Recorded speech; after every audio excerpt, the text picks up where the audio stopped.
এই ভিডিওটি কিছুদিন আগের, প্রায় মনে হয় 10-15 দিন আগের হবে, আমি যখন বগুড়াতে ছিলাম তখন এই ভিডিওটি করা। অ্যাকচুয়ালি আমি ভাবতেছিলাম এই ভিডিওটি আপনাদের সাথে শেয়ার করব কিনা, আসলে ভাবতে ভাবতে এক পর্যায়ে ডিসিশন নিয়ে নিলাম না আপনাদের সাথে শেয়ার করি। সেদিন ছিল আমাদের ডিপার্টমেন্ট এবং সমাজবিজ্ঞান ডিপার্টমেন্টের ফুটবল ম্যাচ। তো আমরা সবাই মিলে মাঠের দিকে যাচ্ছি, আমাদের সঙ্গে আমাদের স্যার আবু সাইদ স্যার ছিলেন। দেখেন একবার আমাদের কলেজের পরিবেশটা কি সুন্দর, প্রাকৃতিক মনোরম পরিবেশ, চারিদিকে শুধু সবুজ আর সবুজ, ওয়াও আর ওয়াও। একদিন আপনাদের পুরো কলেজ ট্যুর দিয়ে দেখাবো। আজকে যেহেতু আমাদের মাঠে খেলা, সো মাঠটাই দেখেন, এরপরে না হয় পুরো কলেজটা ট্যুর দিয়ে দেখাবো, আমাদের কলেজে কি কি আছে, কোথায় কি আছে সবকিছু। তো মাঠে এসে আমাদের কিছু খেলোয়াড় মাঠের মধ্যে প্র্যাকটিস করা শুরু করলো এবং তারপরে কিছু খেলোয়াড় আবার পরিচয় পর্ব শুরু করলো। আর এরই মধ্যে গুটি গুটি পায় সমাজবিজ্ঞান ডিপার্টমেন্টের ছেলেরা মাঠের দিকে এগিয়ে আসছে। সমাজবিজ্ঞান ডিপার্টমেন্টের ছেলেদের হালকা পাতলা দেখে প্রথমে তো আমরা একদম পাত্তাই দেই নাই, পরে দেখি না তাদের মধ্যে আগুন আছে, আগুন। তো এরই মধ্যে শুরু হয়ে গেছে দুই ডিপার্টমেন্টের মুখোমুখি সংঘর্ষ। দেখা যাক কোন পর্যায়ে যায় খেলাটা। এখন তো বৃষ্টি হচ্ছে, বাট তখন ছিল প্রচন্ড রোদ, খেলোয়াড়দের একদম হাসপেশ হাসপেশ উঠে গেছিল খেলতে খেলতে। আমরা তো খেলা দেখার সময় বাদাম, পপকর্ন, কোল্ড ড্রিঙ্কস আরো কত কিনে বসে থেকে খেলা দেখি, বাট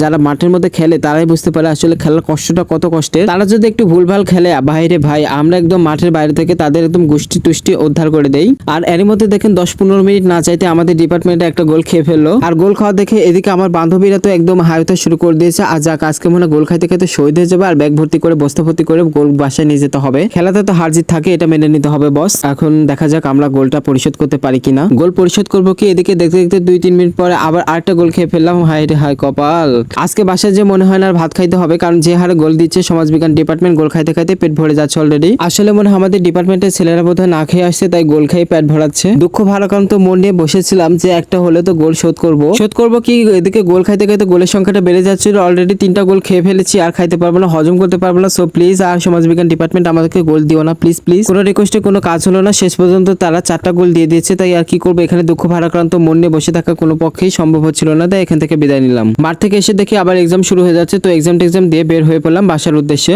আমাদের কলেজে গেটের সামনে দিয়ে ট্রেনের রাস্তা, কোন দিন যে অকা পাবো বলা যায় না। যাক অকা টকা আর পাই নাই, সোজা চলে আসলাম বাসায়। এসে ফ্রেশ হয়ে খাবার খেয়ে রেস্ট নিয়ে বিকালে চললাম ছাদে এসে তো নিধি মামা যে শুরু করে দিয়েছে এক্কা দোক্কা খেলা, না বদন খেলা, না সরি দৌড়ধাপ্পা খেলা খেলতেছে, তা আবার মুরগির বাচ্চার সাথে। খেলার সাথীটাই কি করবে, কার সাথে খেলবে। সো নিধি মামাজি মুরগির বাচ্চার সাথে খেলুক, আর আমি এদিকে পোলাপানগো খেলা দেখতেছিলাম, নিচে বাচ্চারা খেলতেছিল। এখানেও এসে দেখি সেই ফুটবল খেলা। এমনিতে 4টা গোল খেয়ে আসছি, ভাইরে ভাই আর ফুটবল খেলা দেখবো না, আবার যদি গোল খাই তাহলে সহ্য করতে পারবো না। তাই এই শহরের চারপাশে প্রকৃতিটা দেখতেছিলাম। আসলে এই শহরে শুধু চারপাশে বিল্ডিং আর বিল্ডিং, কি দেখবো আর, দেখার মতো কিছুই নেই। বাসা মালিকরা ছাদে তেমন কিছু বাগানও করে নেই, ছোটখাটো কয়েকটা ফুলের গাছ টাছ লাগাইছে, সেগুলো দেখতেছিলাম।